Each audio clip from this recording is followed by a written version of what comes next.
Sunnahfollowers, protectors of the Sunnah. Sunnahfollowers, protectors of the Sunnah.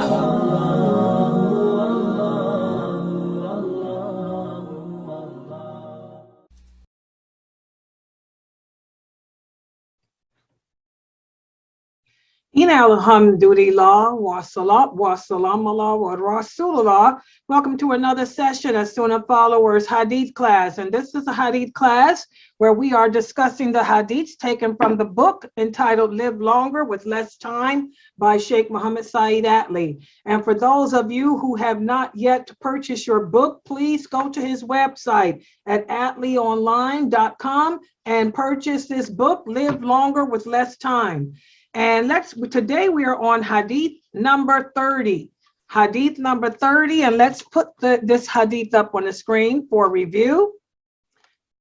Let me see if I got it. Yeah, here it is. Inshallah, everyone should be able to see my screen.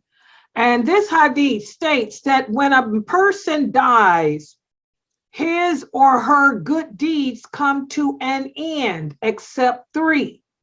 Number one, the ongoing charity that he or she has given in their lifetime. Number two, the beneficial knowledge that he or she has shared in his or her lifetime. And number three, the righteous children who pray for him or her. This is a very good hadith to ponder because we are now going into the last 10 days of Ramadan. We are in the last 10 days of Ramadan. And we were discussing how we should be doing as many good deeds as we can. Why? Because we want to leave behind deeds that will be to our benefit when we are in that grave. And these are the type of deeds. These are the only three deeds that will follow you and you will continue to be rewarded for when you are in the grave. The charity, the ongoing charity. What's an example of ongoing charity? A mosque that you help to build. That's why I'm always telling you guys, when you want to give in donations, if you have leftover surplus, take it and split it in half. Give half of it in charity to your local mosque and the other half to this website, because both are ongoing charity. Number one, you're paying for the maintenance of that mosque. You're paying for the building updates, upgrades of that mosque. That charity that you give to your Islamic center in your community, this will be ongoing charity for you when you are in that grave, as long as that mosque is standing. And also, giving for knowledge, the beneficial knowledge that you teach others, that you share others. The fact that you taught that sister the proper way to make wudu. Every time she makes wudu, you get rewarded for it. Every time she shares how to make wudu with her children, you are rewarded for it. Every time she shares that knowledge with anyone, you are rewarded for it, even when you're in the grave. That's why I spend all my time as a daya, because any bit of knowledge that you guys take from me and implement and share, it's going to be a blessing for me even when I'm in that grave. That's ongoing charity. That's beneficial knowledge. And also the righteous children. That's why it's so important who we marry.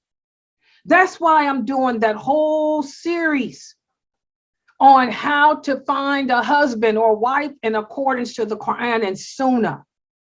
Because the children are a reflection of their parents. If the parents are not righteous, good Muslims, what makes you think the children will be so? Children are 1/3 you, 1/3 their other parent, and 1/3 themselves. You want to make sure you marry those who are most righteous. Because when those children grow up practicing a religion, every good deed that your children do who are Muslim, you get rewarded for, because you were their parent. You were the one that taught them the good proper manners. You were the one that taught them good morality. For example, my stepfather, he's dead. But every time I sit on this internet and teach Islam, he's getting a reward for it in his grave.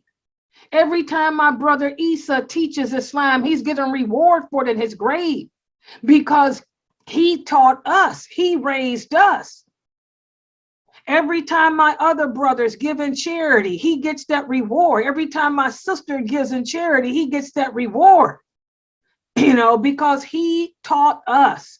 So these are things we need to focus on. I tell you guys, too many of us get caught up in the life of this world. We all need to focus on that grave.